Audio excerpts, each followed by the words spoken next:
Il y a bien longtemps, dans un village reculé d'Afrique de l'Ouest, vivait un vieux maître du nom de Mamadou.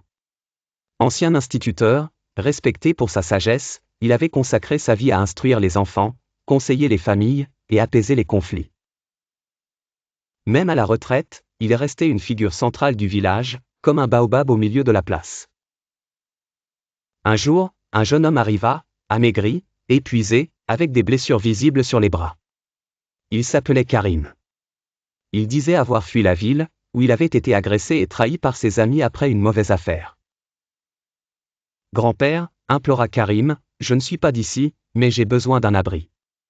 On me traque. Si tu me donnes une chance, je travaillerai dur. Je te le jure. » Touché par sa détresse, Mamadou l'accueillit chez lui. Il le soigna, lui donna un lit, de la nourriture, et même lui confia de petites tâches pour l'aider à se réinsérer.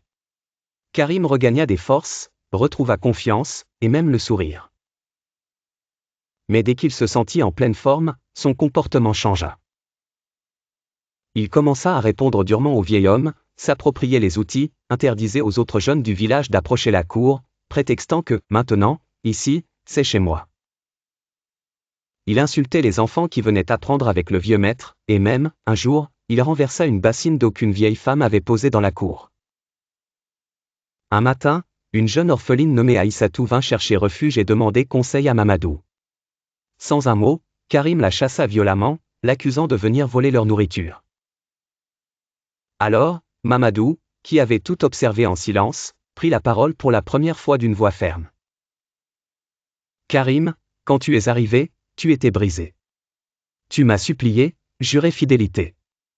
Je t'ai tendu la main, et toi, tu m'as mordu. Tu as transformé mon accueil en domination, mon toit en champ de peur. Tu as oublié d'où tu viens. » Karim haussa les épaules, arrogant. Les promesses, c'est bon pour les naïfs. Moi, je suis vivant, c'est tout ce qui compte. Mais ce jour-là, le conseil du village arriva.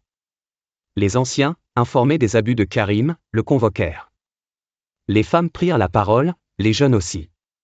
Tous racontèrent les humiliations, les peurs, la trahison. Alors, le chef du village déclara. Celui qui crache sur la main qui le relève finit seul et sans racine. Karim fut chassé du village. Et même dans les villages voisins, les gens avaient entendu parler de son ingratitude. Si tu aimes cette histoire, donne-nous des cœurs dans les commentaires pour nous soutenir.